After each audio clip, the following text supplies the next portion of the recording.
রাজ্যের সম্পাদক প্রাক্তন রাজ্যসভার সাংসদ ঋতব্রত বন্দ্যোপাধ্যায় রয়েছেন।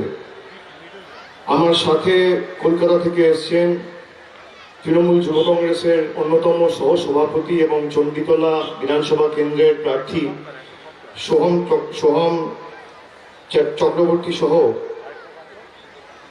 আমরা পেয়েছি সায়ন্তিকা বন্দ্যোপাধ্যায় বাঁকুড়া বিধানসভার তৃণমূল কংগ্রেসের প্রার্থী রয়েছেন। প্রকাশ চিক বাড়ির জেলার কোঅর্ডিনেটর শিলা দাস সরকার, ধীরেশ চন্দ্র রয়, পরিতোষ বর্মন, জেলা তৃণমূল যুব কংগ্রেসের সভাপতি প্রসেনজিৎ কর, দীপিকা রায়, তুষার চক্রবর্তী, দুলাল দেব, বিপ্লব নরজিনারি, শ্যামল বোস, অসীম বোস, প্রেমানন্দ দাস, সমীর ঘোষ, শুক্লা ঘোষ, জুলি লামা সহ ভারতী ছেত্রী, মঞ্জিলা লামা, কৃষ্ণবর্ধন দাস, ভূপেন্দ্রনাথ রায়, কমল ধর, রানা পাল, গোপাল হোসেন, শাহজাহান আলী সহ মতিলাল কুজুর, স্বপন কুজুর, দেবজিৎ সরকার, জেলা পরিষদ মেম্বার সুরভি রায়, কাজল দত্ত, মিঠু নাথ, উত্তম দত্ত, মাধব চক্রবর্তী, দীপেন দেবনাথ, দীপেন্দ্রনাথ রয়, বিনয় মিঞ্জ, ধনঞ্জয় সাহা, মজিউল আলম। সর্বোপরি যার সমর্থনে আজকে আমাদের এই জনসভা, মমতা বন্দ্যোপাধ্যায়ের স্নেহধন্য আশীর্বাদধন্য প্রার্থী লুইস কুজুর, আমি তাকেও ধন্যবাদ জানাচ্ছি। আমার পূর্ববর্তী বক্তা আমার আগে বক্তব্য রেখেছেন, অতি সাধারণ ঘরের ছেলে। আমি আপনাদের সকলকে অনুরোধ করব যে লুইসের জন্য একটা জোর করতালি দিয়ে ওকে ধন্যবাদ জানান। এবং লুইস এখানকার ছেলে, অতি সাধারণ ঘরের ছেলে। আপনাদের কথা দিতে পারি যে আগামী দিন যে কৃতজ্ঞতার ঋণে আজকে আপনারা আমাদেরকে আবদ্ধ করেছেন, আমরা উন্নয়নের মাধ্যমে লুইসের হাত ধরে সেই কৃতজ্ঞতার ঋণ আগামী 5 বছর উন্নয়নের মাধ্যমে পরিশোধ করব।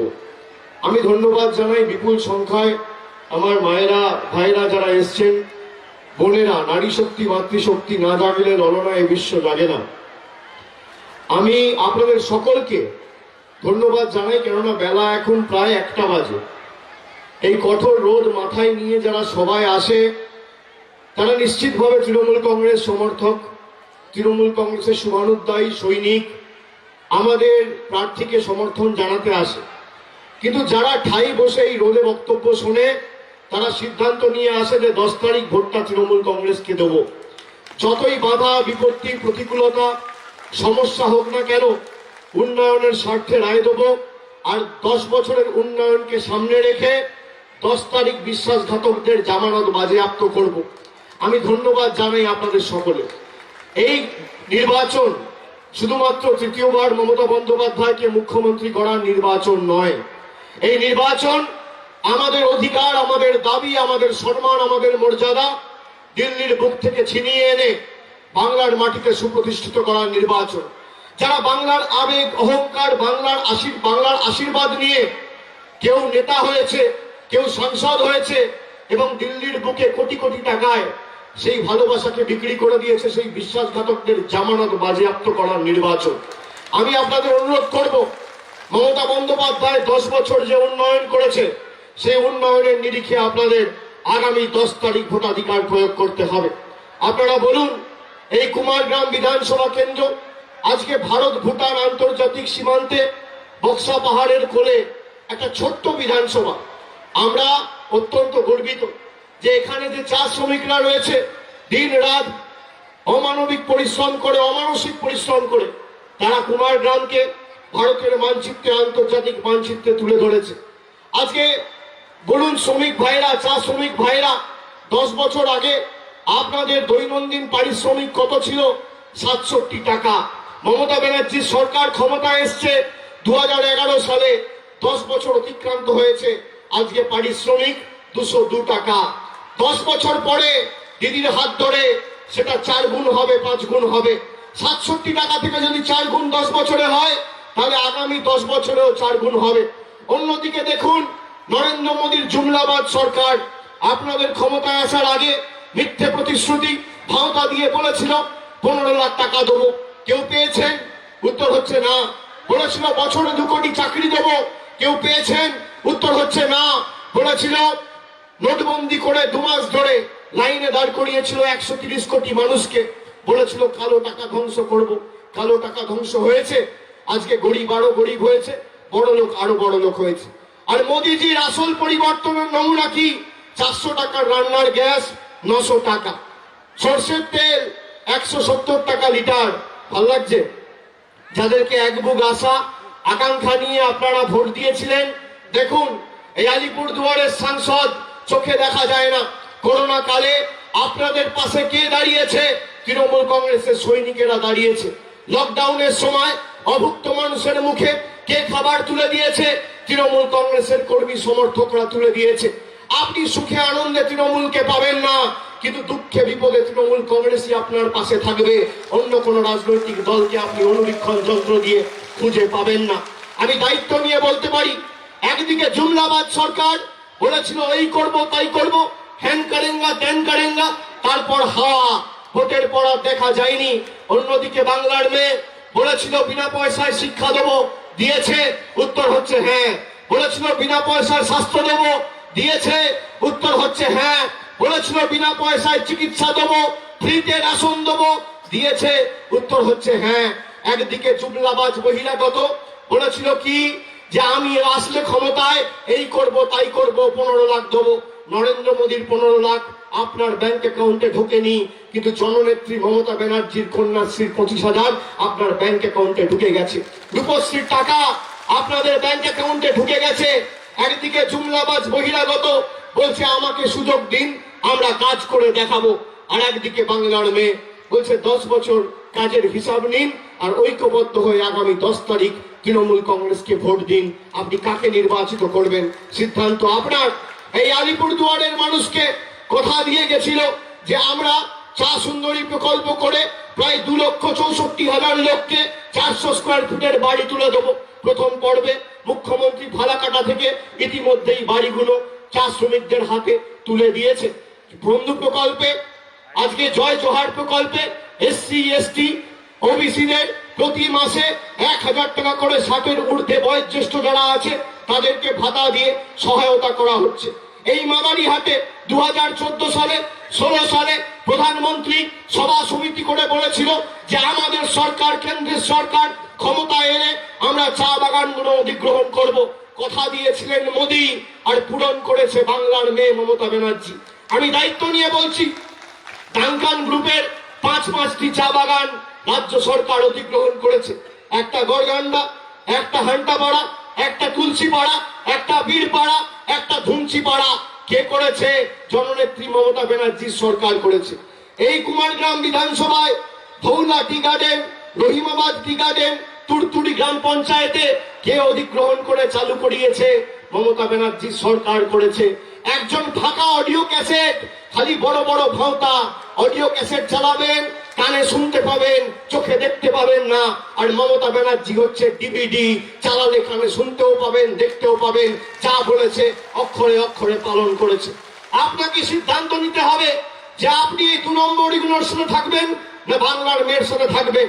আমি আমার মায়েদের প্রশ্ন করতে চাই, আজকে যারা সবাই এসছেন, বলুন আপনারা চান বাংলার একমাত্র মুখ্যমন্ত্রী, ভারতবর্ষের একমাত্র মহিলা মুখ্যমন্ত্রী আজকে দিল্লির কাছে বশ্যতা স্বীকার করেনি, আপনারা চান আগামী দিন দিল্লির কাছে মাথা নত করে 5 বছর বেঁচে থাকতে, দিল্লির স্থাবকতা স্বীকার করে বেঁচে থাকতে? আপনার বাড়িতে, আপনার এলাকায় একটা রাস্তা হবে না, একটা টিউবওয়েল বসবে না, খুঁটি পুঁতে 10 ওয়াট বাল্ব লাগবে, একটা হাইমাস লাইট লাগবে? দিলীপ ঘোষেরা কি বলবে? বলবে দাঁড়াও, আগে মোদীজির অনুমতি নিয়ে আসি, অনুমোদন নিয়ে আসি, তারপর আমরা উন্নয়ন করব। অন্যদিকে বাংলার মেয়ে বলেছে বছরে বছরে, প্রতি বছর 5 বার করে, 4 বার করে, 3 মাস অন্তর অন্তর আমরা দুয়ারে সরকার ক্যাম্প করে মানুষের বাড়িতে পরিষেবা পৌঁছে দেবো। আপনি কাকে নির্বাচিত করবেন সিদ্ধান্ত আপনার। বিজেপি সব সভা সমিতি করছে, আর আপনারা তো দেখছেন এদের সবার কি দুরবস্থা। কালকে স্মৃতি ইরানি জলপাইগুড়িতে সভা করেছে, দেখেছেন কি অবস্থা? ফাঁকা মাঠ, লোক শুনতে যাচ্ছে না। তার কারণ সাগর থেকে পাহাড়, জনগণের রায়, বাংলা নিজের মেয়েকে চাই। এরা যেখানে সভা সমিতি করছে ফাঁকা মাঠ হয়ে যাচ্ছে, কেউ যাচ্ছে না। গ্রামে দেখবেন জেসিবি দিয়ে যখন মাটি কাটা হয়, এর থেকে বেশি লোক জড়ো হয় দেখতে বিজেপির সভা সমিতিতে যা লোক হচ্ছে তার থেকে। এ লজ্জা। ভারতবর্ষের প্রধানমন্ত্রী সভা করতে আসছে, লোক নেই। স্বরাষ্ট্রমন্ত্রী সভা করতে আসছে, লোক নেই। আর এদেরকে করোনা কালে আপনারা খুঁজে পেয়েছেন? আপনারা বলুন তো, 2019-এ সভা করতে এসেছিল, এই করোনার সময়, আমফানের সময় আপনাদের পাশে দাঁড়িয়েছে? এখন ডেলি প্যাসেঞ্জারি শুরু করেছে বাবুরা। কেন?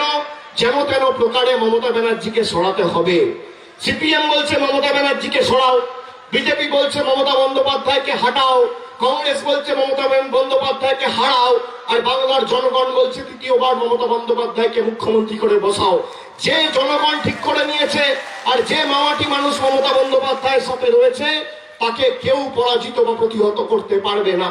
আমি দায়িত্ব নিয়ে বলছি, ভারতীয় জনতা পার্টির যদি ক্ষমতা থাকে, এখানে সংবাদ মাধ্যম রয়েছে, আপনাদের সাক্ষী রেখে বলে যাচ্ছি, আপনারা যদি বিশ্বের সব থেকে বড় রাজনৈতিক দল হন, আপনাকে চ্যালেঞ্জ করছি, আপনি আসুন। বাংলায় 80,000 বুথ রয়েছে, এই জেলায় 5টা বিধানসভা রয়েছে, উত্তরবঙ্গে যে কোনো জায়গায়, দক্ষিণবঙ্গে যে কোনো জায়গায় 294টা বিধানসভা, 3,500 অঞ্চল, 80,000 বুথ। আপনি একটা জায়গায় সভা সমিতি করুন, আপনি ঠিক করুন কোথায় সভা করবেন, মঞ্চ আপনি বাঁধুন, সভা আপনি ঠিক করুন, সময় আপনি ঠিক করুন, জায়গা আপনি ঠিক করুন, সঞ্চালক আপনি ঠিক করুন। একদিকে আপনি থাকবেন আর একদিকে আমি থাকবো, একদিকে বিজেপির সর্বভারতীয় নেতা আর একদিকে আমি অভিষেক বন্দ্যোপাধ্যায়। তথ্য পরিসংখ্যানের নিরিখে লড়াই হবে। 7 বছর আপনারা কেন্দ্রের সরকারের ক্ষমতায়, আপনি আপনার রিপোর্ট কার্ড নিয়ে যাবেন, আমি আমার রিপোর্ট কার্ড নিয়ে যাব। 7 বছর নরেন্দ্র মোদীর সরকার কুচবিহার, আলিপুরদুয়ার, জলপাইগুড়ি, কুমারগ্রাম, উত্তরবঙ্গের জন্য কি উন্নয়ন করেছে, খতিয়ান নিয়ে আপনি দাঁড়াবেন। আর একদিকে 10 বছরে আমার দিদি কি করেছে, মুখ্যমন্ত্রী জননেত্রী মমতা ব্যানার্জি কি করেছে, খতিয়ান নিয়ে আমি দাঁড়াবো। তথ্য পরিসংখ্যানের নিরিখে লড়াই হবে। আপনি আপনার রিপোর্ট কার্ড নিয়ে যাবেন, আমি আমার রিপোর্ট কার্ড নিয়ে যাব। উন্নয়নের নিরিখে লড়াই হবে। যদি 10-0 গোল দিয়ে মাঠের বাইরে না করতে পারি, রাজনীতির আঙিনায় পা রাখবো না। এত বড় কথা বলে দিয়ে যাচ্ছে। আসুন, লড়াই করবেন, ক্ষমতা আছে। এই যে ভাওতাবাজি, জুমলাবাজি, এগুলো মানুষ ধরে ফেলেছে, এত সোজা না। আর বাংলার মাটি, গুজরাটের মাটি, মধ্যপ্রদেশের মাটি না, যে মানুষকে ভুল বুঝিয়ে মিথ্যাচার করে আমরা জবরদখল করব। মানুষ জীবন দেবে, কিন্তু মেরুদণ্ড বিক্রি করবে না। মায়েরা, আপনারা চান মমতা বন্দ্যোপাধ্যায় এই দিল্লির নেতাদের কাছে গিয়ে আত্মসমর্পণ করুক? চান কি মায়েরা? চান? আপনারা চান গুজরাট, মধ্যপ্রদেশের নেতাদের কাছে গিয়ে মমতা বন্দ্যোপাধ্যায় আপনাদের বাড়ির মেয়ে, বাংলার মেয়ে, গিয়ে মাথা নত করুক? আপনারা চান বাংলার আবেগ, আলিপুরদুয়ারের আবেগ, কুমারগ্রামের আবেগ, যেই আলিপুরদুয়ার সাব ডিভিশন ছিল তাকে জেরা করেছে জননেত্রী মমতা বন্দ্যোপাধ্যায়, আপনারা চান সেই আলিপুরদুয়ারের আবেগ আগামী দিন দিল্লির বুকে বিক্রি করে দেওয়া হোক? চান? চান? মমতা বন্দ্যোপাধ্যায় আজকে ভাঙা পায়ে লড়াই করছে, এবং আমি আপনাদের কথা দিচ্ছি, 3 দফায় নির্বাচন হয়েছে। প্রথম নির্বাচন হয়েছে 27 তারিখ, তারপর হয়েছে 1 তারিখ, তারপর হয়েছে 6 তারিখ। 8 দফায় নির্বাচন বাংলায়। প্রথম দফায় গণতান্ত্রিক ভাবে বাংলার মানুষদের হাত ভেঙে দিয়েছে, দ্বিতীয় দফায় পা ভেঙেছে, তৃতীয় দফায় কোমর মাজা ভেঙেছে, চতুর্থ দফায় আপনাদের ভোট, ঘাড় ভাঙবেন, পঞ্চম দফায় হাঁটু ভাঙবেন, ষষ্ঠম দফায়, সপ্তম দফা, অষ্টম দফা বহিরাগত 2 নম্বরই বিশ্বাসঘাতকগুলো যারা জয়েন করেছে এদিক ওদিক থেকে আবর্জনাগুলো, আর বাইরে থেকে যারা এসে বাংলাকে কিনতে চাইছে, বিক্রি করতে চাইছে, তাদের ঔদ্ধত্য, অহংকার, দম্ভকে ভেঙে চুরমার করে, চূর্ণ বিচূর্ণ করে আগামী 2 তারিখ যখন ফল বেরোবে, বলো হরি হরি বল, বহিরাগত আর বিশ্বাসঘাতকদের খাটে তোল বলে বিদায় দিতে হবে বাংলার মাটি থেকে। এদের বিদায় দিতে হবে। এরা ভেবেছে জোর করে আমরা বাংলা দখল করব। বাংলা বলতে পারে, বাংলা লিখতে পারে, বাংলা পড়তে পারে? যে মঞ্চ থেকে বক্তব্য রাখছে পিছনে কি লেখা আছে বলতে পারবে? নিজের নামটা বাংলায় লিখতে পারবে? আপনারা সর্বভারতীয় নেতা, এত বড় বড় নেতা, 2 লাইন বাংলায় বলে দেখান না, কোনো কাগজ ছাড়া। একদিকে আপনি দাঁড়ান, একদিকে আমি দাঁড়াবো। আপনি কাগজ ছাড়া 2 মিনিট বাংলা বলবেন, আর আমি কাগজ ছাড়া 1 ঘন্টা হিন্দি বলবো। প্রস্তুত আছেন? বলুন কোথায় লড়বেন? আমি তৈরি আছি। আপনি 2 মিনিট, আমি তো 20 মিনিট বলছি না। আপনি যেখানে দাঁড়াবেন আপনার হাতের সামনে কোনো কাগজ থাকবে না, আপনি দাঁড়িয়ে বক্তব্য রাখবেন 2 মিনিট। নরেন্দ্র মোদী বলুক, অমিত শাহ বলুক, রাজনাথ সিং বলুক, জেপি নাড্ডা বলুক, নীতিন গডকরি বলুক, পীযূষ গোয়েল বলুক, যোগী আদিত্যনাথ বলুক, শিবরাজ সিং চৌহান বলুক, যে ইচ্ছা বলুক, এই 8 জন 10 জনের নাম তো বললাম, বলুক এদের মধ্যে থেকে কেউ 2 মিনিট বাংলা, আর আমি 1 ঘন্টা হিন্দি বলবো। ক্ষমতা থাকলে আপনি অ্যাকসেপ্ট করুন, আপনি যেখানে বলবেন একদিকে আপনি থাকবেন, একদিকে আমি থাকবো। আমি ওপেন চ্যালেঞ্জ দিয়ে যাচ্ছি। বাংলার কৃষ্টি সংস্কৃতি ঐতিহ্য জানে না, এরা নাকি সোনার বাংলা করবে। আচ্ছা আপনি দেখুন, এই ঠাকুর পঞ্চানন বর্মাকে কি বলছে জানেন? বলছে পঞ্চানন বর্মন। হরিচাঁদ ঠাকুরকে বলছে হরিশ্চন্দ্র ঠাকুর। স্বামী বিবেকানন্দকে বলছে বিবেকানন্দ ঠাকুর। সহজ পাঠ কে লিখেছে জানে না। কবিগুরুর জন্মস্থান জোড়াসাঁকোর জায়গায় বলছে শান্তিনিকেতন। আপনি এদেরকে ক্ষমা করবেন? আর এই দিলীপ ঘোষ দিল্লির তল্পিবাহ কথা করা একমাত্র কাজ, বাংলার মাটিতে দাঁড়িয়ে বলছে মা দুর্গার 14 পুরুষকে কেউ চেনে না। আপনারা ক্ষমা করবেন? মায়েরা, যারা বাংলার কৃষ্টি সংস্কৃতিকে এইভাবে অপমান করে, যারা বাংলার মানুষকে লাঞ্ছিত, বঞ্চিত, অপমানিত, শোষিত, অত্যাচারিত করে রাখতে চায়, এদের ক্ষমা করবেন? বলুন, ক্ষমা করবেন? এই যে বিজেপি বলছে আমরা ক্ষমতা এলে আয়ুষ্মান ভারত করব, আপনি শুনে রাখুন, এখানে তো ক্যামেরা আছে, আমি ক্যামেরাকে সাক্ষী রেখে আপনাদের যারা আছে মোবাইল ফোনে রেকর্ড করছেন, আমার সভা শেষ হওয়ার পরে সোশ্যাল মিডিয়ায় যাবে, খবরে যাবে, টিভিতে চলবে। আমি বিজেপির নেতা কর্মীদের চ্যালেঞ্জ করছি, আমি যদি মিথ্যে কথা বলি আমার বিরুদ্ধে মামলা হোক, আমাকে জেলে ঢুকিয়ে দেখা কত ধানে কত চাল, কে সত্যি কথা বলছে কে মিথ্যে কথা বলছে। আপনারা শুনে রাখুন, এই যে বলছে আয়ুষ্মান ভারত, এরা বাংলায় 10% লোককে আয়ুষ্মান ভারত দিতে চেয়েছিল। 1 কোটি লোকের মধ্যে, এই 10 কোটি লোকের মধ্যে 1 কোটি লোককে পরিষেবা দিতে চেয়েছিল, আর 9 কোটি লোককে কোনো পরিষেবা দেবে না।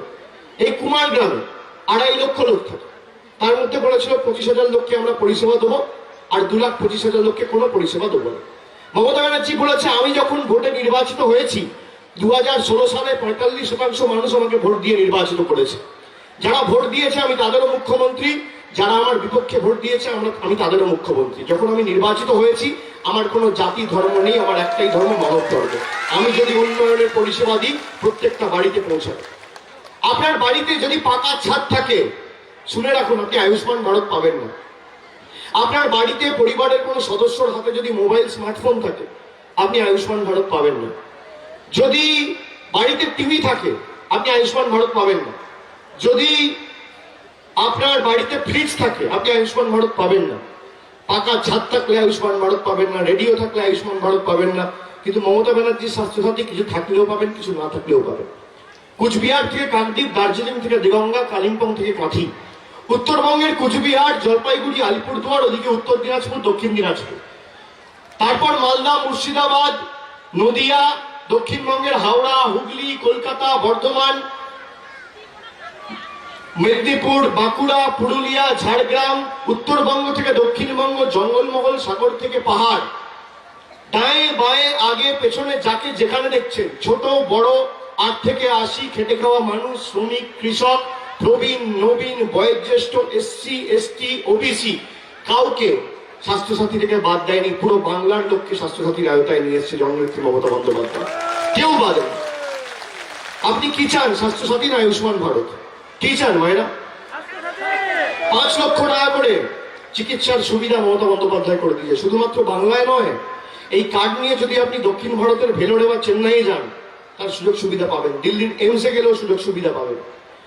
আর শুনে রাখুন, এই কার্ডটা মায়েদের নামে করা হয়েছে, দিদিদের নামে করা হয়েছে, বৌদিদের নামে করা হয়েছে, মহিলাদের নামে করা হয়েছে, নারী ক্ষমতায়নের প্রতীক। তার কারণ কি? তার কারণ হচ্ছে এই কার্ডটা তো পরিবারের কোনো বয়োজ্যেষ্ঠর নামে করা হতে পারত, কোনো যুবকের নামে করা হতে পারত, কোনো যুবতীর নামে করা হতে পারত, কোনো প্রবীণ সদস্যর নামে করা হতে পারত, গৃহকর্তার নামে করা হতে পারত। কার্ডটা দিদি আপনাদের নামে করেছে, মায়েদের নামে, পরিবারের গৃহকর্ত্রী। তার কারণ মহিলারা বিয়ের পর যখন বাপের বাড়ি থেকে শ্বশুর বাড়ি যান তখন আপনাদের বাবা মা ভালো আছে না খারাপ আছে, সুস্থ আছে না অসুস্থ আছে জিজ্ঞেস করার মতো দুটো লোক থাকে না, খেয়েছে না খায়নি, দুবেলা ভাত জুটেছে না জোটেনি জিজ্ঞেস করার মতো লোক থাকে না। মমতা বন্দ্যোপাধ্যায় সেই জন্য কার্ডটা আপনাদের নামে করেছে। আপনাদের নামে যদি স্বাস্থ্যসাথী কার্ড হয়, আপনার বাপের বাড়ির লোকও স্বাস্থ্যসাথীর আওতায়, আপনার শ্বশুর বাড়ির লোকও স্বাস্থ্যসাথীর আওতায়, কেউ বাদ যাবে না। এই যুগান্তকারী সিদ্ধান্ত একমাত্র ভারতবর্ষে আমাদের মুখ্যমন্ত্রী করে দেখাতে পেরেছে। আর দিদি যা বলে দিদি তো করে। এই প্রতিকূলতার মধ্যেও মোদীজি ঘোষণা করলো অপরিকল্পিত লকডাউন। আর মমতা বন্দ্যোপাধ্যায় কি দিল? বিনা পয়সায় রেশন। আপনি দেখুন এই যে চা বাগানগুলো বলেছিল আমাদের সরকার ক্ষমতায় এলে অধিগ্রহণ করবে, করেছে? টিকি খুঁজে পাওয়া গেছে যে? আপনারা বলুন, এই চা সুন্দরী প্রকল্প কে চালু করেছে? চা শ্রমিকদের পারিশ্রমিক কে বাড়িয়েছে? মমতা ব্যানার্জির সরকার বাড়িয়েছে। বিনা পয়সায় শিক্ষা কে দিচ্ছে? মমতা বন্দ্যোপাধ্যায় দিচ্ছে। বিনা পয়সায় স্বাস্থ্য কে দিচ্ছে? মমতা বন্দ্যোপাধ্যায় দিচ্ছে। এই যে দ্বাদশ শ্রেণীতে যারা পড়ে তাদের ট্যাব কেনার জন্য 12 স্টুডেন্টদের 10,000 টাকা করে দেওয়া হচ্ছে। বিজেপি কি বলছে? বলছে মমতা ব্যানার্জি ভোটের রাজনীতি করছে। আর এরা মূর্খের দল। যারা 12 পড়বে তারা ভোট দেয়? যারা 12 পড়ছে তারা ভোট দেবে? ভোটাধিকার প্রয়োগ করার পর্যাপ্ত বয়সে পৌঁছায়নি। মমতা বন্দ্যোপাধ্যায় তাও এদের অ্যাকাউন্টে 10,000 টাকা পৌঁছে দিয়েছে যে ভোট তোমাকে দিতে হবে না, আগামী দিন ভবিষ্যৎ করো, নিজের পরিবার, নিজের সমাজ, নিজের এলাকা, নিজের জেলা, নিজের রাজ্যকে সমৃদ্ধশালী করেছে। আপনি বলতে পারেন এই যুগান্তকারী সিদ্ধান্ত। আপনাকে সিদ্ধান্ত নিয়ে বাড়ি ফিরতে হবে যে আপনি একদিকে কানে শুনছেন আর একদিকে চোখে দেখছেন। আপনি কানে শুনে বিশ্বাস করবেন না চোখে দেখে বিশ্বাস করবেন? আপনি ভাঙা অডিও ক্যাসেট নেবেন না হাই কোয়ালিটির ডিভিডি নেবেন? একদিকে মোদিজির মন কি বাত কোনোদিন চোখে দেখা গেছে, কানে শোনা গেছে। আর একদিকে দিদির বিনা পয়সায় ডাল ভাত। আপনি কাকে নির্বাচিত করবেন সিদ্ধান্ত আপনার। আপনাকে সিদ্ধান্ত নিতে হবে যে বহিরাগত নেতা না বাংলার মেয়ে। আর দিদি যা বলে অক্ষরে অক্ষরে তো পালন করেছে, প্রতিশ্রুতিগুলো তো অক্ষরে অক্ষরে পালন করেছে। গত 17 তারিখ আপনি শুনে রাখুন, দিদি ইস্তাহার প্রকাশ করেছে যে তৃতীয়বার মামাটি মানুষের সরকার আমাদের বাংলার মাটিতে প্রতিষ্ঠা হবে। বাংলার অনেক কৃতি ছাত্রছাত্রী, মেধাবী ছাত্রছাত্রী রয়েছে যারা 12 পর কেউ মেডিকেল পড়তে চায়, ইঞ্জিনিয়ারিং পড়তে চায়, গ্র্যাজুয়েশন করতে চায়, আর্কিটেক্ট হতে চায়, পোস্ট গ্র্যাজুয়েট হতে চায়, গ্র্যাজুয়েটের পরে কিন্তু ভাবে আমার মা বাবার কাছে তো টাকা নিয়ে আমার পড়াশোনার দায়ভার কে নেবে, কে চালাবে? দিদি বলেছে বাংলার যত কৃতি ছাত্রছাত্রী রয়েছে আগামী দিন 12 পর মা বাবার কাছে হাত পাততে হবে না। আমার সরকার তোমাকে 10 লক্ষ টাকা স্টুডেন্ট ক্রেডিট কার্ড তৈরি করে দেবে। আগামী দিন নিখরচে তোমরা নির্ভয়ে নিজেদের ভবিষ্যৎ করো, কারোর কাছে হাত পাততে হবে। মা বাবার উপর অর্থনৈতিক বোঝা চাপাতে হবে না। আমার সরকার তোমাদের ক্ষমতায় আসার পর দিন থেকে তোমাদের উচ্চশিক্ষার দায়িত্ব আমার সরকার নেবে। দ্বিতীয়, শুনে রাখুন, এই যে মায়েরা বললাম দিদি স্বাস্থ্যসাথী কার্ডটা আপনাদের নামে করেছে। দিদি বলেছে আগামী দিন আমরা ক্ষমতা এলে ন্যূনতম মাসিক আয় শুরু করতে চলেছি। ন্যূনতম মাসিক আয় কি? ন্যূনতম মাসিক আয় হচ্ছে দিদি ক্ষমতায় আসবে 2 মে, বাংলার যত পরিবার রয়েছে 1,60,00,000 পরিবারের গৃহকর্তীর হাতে মাসে মাসে 500 টাকা আর বছরে 6,000 টাকা সরাসরি দিদি পৌঁছে দেবে কথা দিয়েছে। কারোকে হাত পাততে হবে না কারোর কাছে। আর আপনি যদি এসসি এসটি পরিবার হন, তাহলে 500 টাকা দেবে না, 400 টাকা দেবে না, 300 টাকা দেবে না, 200 টাকা দেবে না, 100 টাকা দেবে না, মাসে 1,000 টাকা দেবে। আপনাকে বছরে 12,000 টাকা দিদি সরকার কথা দিয়েছে আপনার ব্যাংক অ্যাকাউন্টে পৌঁছে যাবে। কাউকে হাত পাততে হবে না কারোর কাছে। আর দিদি যা কথা দেয় কথা রাখে কিনা, হাত তুলে বলতে হবে। দিদি যা কথা দিয়েছে কথা রেখেছে। বলুন, মোদির 15 লাখ পেয়েছেন? আপনারা তো এক বুক আশা আকাঙ্ক্ষা নিয়ে ভোট দিয়েছিলেন বিজেপিকে। সাংসদকে কোনোদিন সংসদে দাঁড়িয়ে আলিপুরদুয়ার বা কুমারগ্রাম কথাটা উচ্চারণ করতে 2 বছরে শুনেছেন? শোনেননি? শুনেছেন? এবার জবাব দেবেন। যারা আপনার সাথে প্রতারণা করে তাদেরকে সেই ভাষাতেই জবাব দিতে হবে। মায়েরা এরা বিভিন্ন জায়গায় যাচ্ছে, এখন গিয়ে টাকা বিলি করছে, বাংলার মানুষকে এরা টাকা দিয়ে কিনবে। আমি আপনাদের অনুরোধ করব, আপনাদের যদি টাকা দিতে চায় হাত জোর করে আপনারা টাকা নিয়ে নেবেন, ভোটের বাক্সে উল্টে দেবেন। পদ্ম ফুলের থেকে টাকা নেবেন আর জোড়া ফুলে ভোট দেবেন। এই টাকা আপনার টাকা।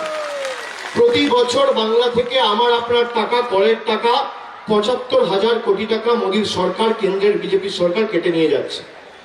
7 বছরে 5,25,000 কোটি টাকা কেটে নিয়ে গেছে। আপনি দেখুন, সাধারণ মানুষ লকডাউনের সময় পায়ে হেঁটে বাড়ি গেছে, আর নেতা ভাঙিয়ে চাকার ফ্লাইটে করে উড়িয়ে নিয়ে যাচ্ছে দিল্লিতে। এই সরকারকে ক্ষমা করবেন? যে সাধারণ মানুষের কথা ভাবে না, চা শ্রমিকের কথা ভাবে না, যে খেটে খাওয়া কৃষকের কথা ভাবে না, যে শ্রমিকের কথা ভাবে না, ছাত্র যুবর কথা ভাবে না, এসসি এসটির কথা ভাবে না, মহিলার কথা ভাবে না, মায়েদের কথা ভাবে না, ভাইদের কথা ভাবে না। ক্ষমা করবেন এদেরকে? টাকা দিলে নিয়ে নেবেন, 500 টাকা দিলে বলবেন 1,000 দাও, 1000 দিলে বলবেন 5000 দাও, দরদাম করবেন।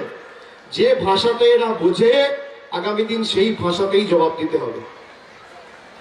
2 তারিখ যখন ভোট বাক্স খুলবে পদ্ম ফুল যেন চোখে সর্ষে ফুল দেখে, এটা আপনাদের সুনিশ্চিত করতে হবে। কার্যত আপনার সাথে এতদিন 2 বছর ধরে প্রতারণা করেছে, তাহলে আপনি প্রতারণা করবেন না কেন? এদেরকেও তো বুঝতে হবে, চলবে না অন্যায়, টিকবে না ফন্দি। আগামী 10 তারিখ জনগণের আদালতে হতে হবে বন্দী। মানুষ জবাব দেবে, আর যে ভাষায় বোঝে সেই ভাষায় জবাব দেবে। আমি 2টো পয়েন্ট বললাম, একটা হচ্ছে স্টুডেন্ট ক্রেডিট কার্ড, দিদি বলেছে, কথা দিয়েছে আগামী দিন শুরু হবে। আর একটা ন্যূনতম মাসিক আয়। যত মেধাবী কৃতি ছাত্রছাত্রী রয়েছে 12-এর পর তার পড়াশোনার দায়িত্ব মমতা বন্দ্যোপাধ্যায়। আর দ্বিতীয় হচ্ছে বাংলার যত পরিবার রয়েছে 1,60,00,000 পরিবারের গৃহকর্ত্রীদের হাতে মাসে মাসে মমতা বন্দ্যোপাধ্যায় মাসে 1000, বছরে 12,000 টাকা সরাসরি পৌঁছে দেবে। তৃতীয়, এই যে বলছে আমরা কৃষককে টাকা দিতে চাই, কেন্দ্রীয় সরকার, মমতা ব্যানার্জি সরকার দিতে দিচ্ছে না।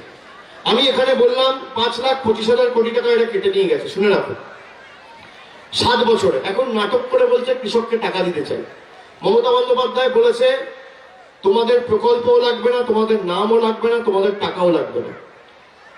2 মে সরকার প্রতিষ্ঠা হবে, আর 1 জুন থেকে বাংলার 68 লক্ষ ক্ষুদ্র এবং প্রান্তিক কৃষককে তোমাদের 6,000 লাগবে না, আমার সরকার একর পিছু 10,000 টাকা দেবে। দিল্লির 6,000 টাকার দরকার নেই। একদিকে বহিরাগত জুমলাবাজ নেতা দামি পায়জামা পাঞ্জাবি পরে 8,500 কোটি টাকার বিমানে চড়ে বাংলায় আসছে। দিল্লিতে 1500 কোটি টাকার 7 স্টার পার্টি অফিস, 6 কোটি টাকার বুলেট প্রুফ গাড়ি, আর কৃষক ভাইদের দিচ্ছে 6,000। আর একদিকে বাংলার মেয়ে থাকছে টালির ছাদের ঘরের তলায়, পরনে সুতির সাদা শাড়ি আর পায়ে হাওয়াই চপ্পল, কৃষককে দিচ্ছে 10,000। আপনি কাকে নির্বাচিত করবেন সিদ্ধান্ত আপনার। চতুর্থ বলবো না, আপনারা জানেন? বলবো। দিদি আপনাদের লকডাউনের পর থেকে, আগে তো 2 টাকা কেজি রেশন দিতে, এখন তো বিনা পয়সায় দিচ্ছে। লকডাউনের সময় থেকে বিনা পয়সায় খাদ্য, বিনা পয়সায় রেশন পাচ্ছেন তো? কি পাচ্ছেন কি পাচ্ছেন না? হাত তুলে বলতে হবে, পাচ্ছেন কি পাচ্ছেন না? আগামী 5 বছর বিনা পয়সায় রেশন চান না বিনা পয়সায় ভাষণ চান? কি চান? বিনা পয়সায় রেশন না বিনা পয়সায় ভাষণ? ভারতীয় জনতা পার্টি বিনা পয়সায় ভাষণ দিচ্ছে, আর তৃণমূল কংগ্রেস থাকলে বিনা পয়সায় রেশন পাবেন। কি চান? কি চান? বিনা পয়সায় রেশন না বিনা পয়সায় ভাষণ? বিনা পয়সায় রেশন, তাই তো? তার রেশন কোত্থেকে দেওয়া হয়? আপনারা যখন রেশন নিতে যান তখন রেশন কোত্থেকে সরবরাহ করা হয়? রেশনের দোকান, রেশন ডিলারের থেকে, তাই তো? তা আপনি যখন লাইনে দাঁড়ান রেশন নিতে, গরমে রোদে কষ্ট হয়? কষ্ট হয় কি হয় না? হয়। ব্যাগ নিয়ে, প্যাকেট নিয়ে, থলি নিয়ে দাঁড়াতে আত্মসম্মানে লাগে? খারাপ লাগে? আপনার 4,000 টাকা তখন নোটবন্দির নাম করে মোদিজি দাঁড় করিয়ে দিয়েছিল লাইনে, ঘন্টার পর ঘন্টা দাঁড়িয়ে নিজের টাকা চেঞ্জ করাতে, খারাপ লাগতো? খারাপ লাগতো? কিন্তু তাও আপনারা দাঁড়িয়ে কষ্ট করে দাঁড় করিয়ে লাইনে দাঁড়িয়ে করেছেন কেন? এক বুক আশা নিয়ে, আকাঙ্ক্ষা নিয়ে কি কালো টাকা ধ্বংস হবে? কিন্তু আলটিমেটলি বা শেষ পর্যন্ত হয়নি। কিন্তু মমতা বন্দ্যোপাধ্যায় আপনাদের বলেছিল বিনা পয়সায় রেশন দেবে, আপনারা লাইনে দাঁড়িয়ে রেশন পাচ্ছেন, তাই তো? কিন্তু আপনাদের আবার অভিযোগ যে আমরা লাইনে দাঁড়াবো না, আমাদের কষ্ট হয়, তাই তো? না লাইনে দাঁড়াবেন?